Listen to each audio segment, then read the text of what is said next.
What is up, guys? This is my first ever video for my YouTube channel, Gary the Intrepid Traveller. As I'm sure you've worked it out already, my name is Gary and I specialise in Indian travel. You're going to have to bear with me because unfortunately I don't know anything about video editing, I don't know anything about YouTube. This is all new to me. However, my videos will get more snappy over time. However, it doesn't matter if it's today, tomorrow, whenever.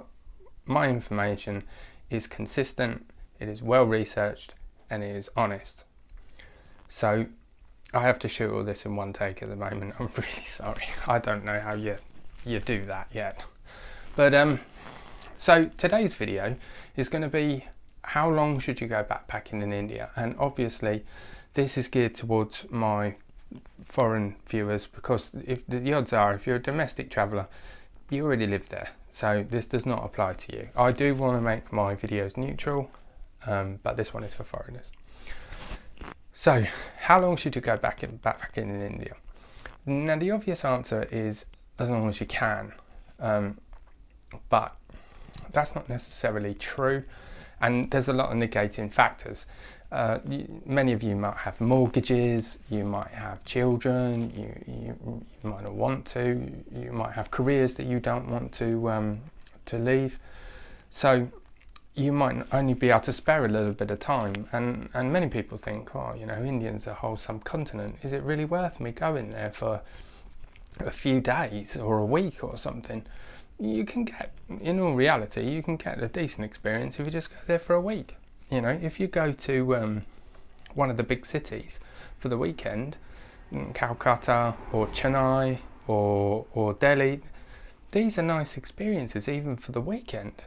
And I have a whole post on that, and I'll leave a link in the description below on what you can get out of your time.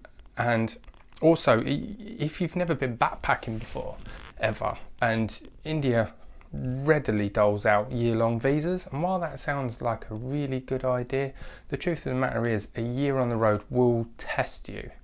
It will test you a lot, and particularly if you've never been backpacking at all.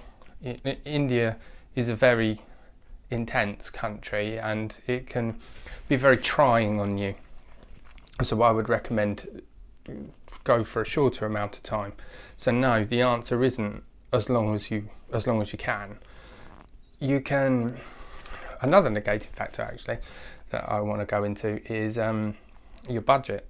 You know, and I read a lot of budgets. I read a lot of blogs online, and they say that you can get through India on $10 a day or something like that. No, you can't. You can't hope to get quality of experience on $10 a day. I mean, most people are going to go there and they're going to want to see the Taj Mahal, and that's, I think it's 1,050 rupees at the minute for a foreigner, which is already more than $10.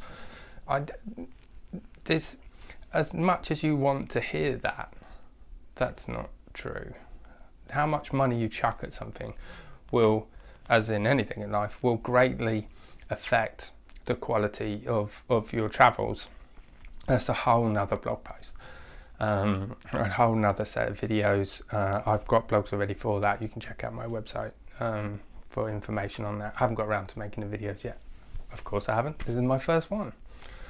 So I'm going to talk about how long the duration of the trip that you go to, and the thought that you need to put into that process. The first thing you need to do, you need to think about what you want to get out of your trip.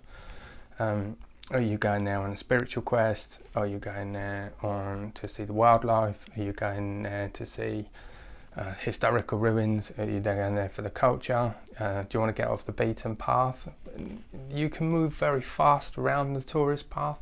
To be honest, around Rajasthan and Kerala and the big hidden states, you no longer have to wait around for days for trains, and you can pretty much, you can plan how long you're going to be in each place, and you can kind of stick to that plan, because India's hurtling into the 21st century and head first really fast, and And that's another reason why your $10 a day plan is you can't do that. And so you need to think about it, that sort of thing. You can budget time, and you could say, okay, I can spare a month, or I can spare a couple of weeks, and you can say, okay, I'm going to spend 4 days here and 3 days here, and that's very applicable. And you can see a good amount of things, a good amount of attractions, and good amount get a good feel for the culture in even a couple of weeks. So don't be deterred if that's all you can spare. And for longer trips, for 3 months or 6 months, you can still really plan and get the most out of your time. I mean, 6 months sounds like you've got an eternity, but the truth of the matter is you don't have long at all. I've spent best part of half a decade traveling around the Indian subcontinent, and I've still not seen anything really. I mean, it was only on the last trip I visited the Taj Mahal, and so you've got to think about maximising your time. I know it looks luxurious if you can spare 3 months or 6 months or however long you think is ages. It's not. You want to focus your time here or here or here, and as well, if you decide to go island hopping in the Andamans, that's going to take you a good month as well. So you can go there for a short amount of time. Of course you can. Permits for a month, anything up to a month, but it's a big place. And also, people are not in a rush to leave paradise, funny enough. So people tend to maximise their time as much as possible there as well. So ask yourself, where are you going? What is your budget? How much experience do you have? And that's pretty much the crux of the matter of how long that you should go there. You just got to ask yourself those questions, really. And you don't sort of. I really don't recommend that you go there for months at a time if you're not sure travelling is for you. It's very testing, you know. On the third time of getting an upset stomach and it's 45 degrees outside, you just think, what am I doing here? And it happens to everybody. It happens to me, you know. And so you really want to have a little bit of experience before you book the longer trips, and also to take into consideration that if you've only got a little bit of time, that's not a lot of time. Even half a year or a year is still not a lot of time. You really want to focus and think about where are you going. Buy a guidebook, and I really, in a lot of my blog posts, I talk about getting a guidebook, and this for a variety of reasons. You get the guidebook so you don't lose a lot of money and you don't spend a lot of time backpacking, because you saved all this money, all this time. You want to maximise what it is that you can get out of your time, right? And so you don't want to spend all your time on public transport. And I challenge everybody, the typical backpacker, after they've finished their trip, just to draw their route out on a map of India and see how many times they did this.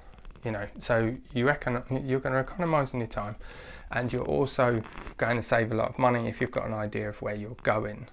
And as well, a point that I really must add is if you plan on visiting the northeast of the country, you over budget your time. Things move mighty slowly. If you're going to get off the tourist track, you can't guarantee that things are going to happen when you think they're going to happen. Like I've been to a bus station, the main bus station in the northeast, and there was some kind of festival on, and I asked if there was a bus in the main bus station, and they turned around and said, I don't know.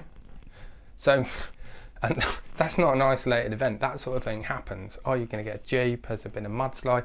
Things like that happen. So if you're going to go off the tourist path, you have to account for that as well when you're structuring your time. So really think about the 3 factors that I said. How long can you spare?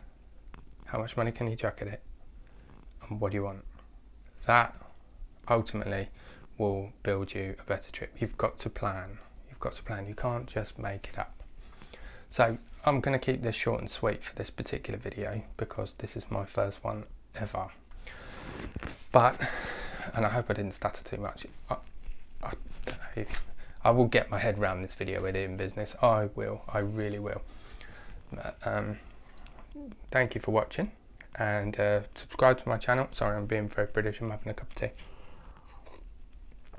Subscribe to my channel if you like my information, and it will continue coming to you, and it will continue being used to you. And I'm actually filming this in lockdown, and so many are thinking, oh well, we're not traveling anytime soon, but things will change, and you can never have too much planning in place. And another reason why you get a guidebook as well, sorry, come back to that before I go, is that guidebook, for me anyway, is when you're building up your dream trip for however long it is. It helps me to get out of bed in the morning, you know, because you're working towards something on that Monday morning when it's all grey and cold outside, as it is today in England. Then then it gives me motivation to get out and go to work, you know. And so plan, keep your dreams alive, don't let them fade. So I'm going to wrap this up for this particular video, and I hope you enjoyed it, I hope you found it of value, and I hope to see you again. And until the next time, take care. All right, bye bye.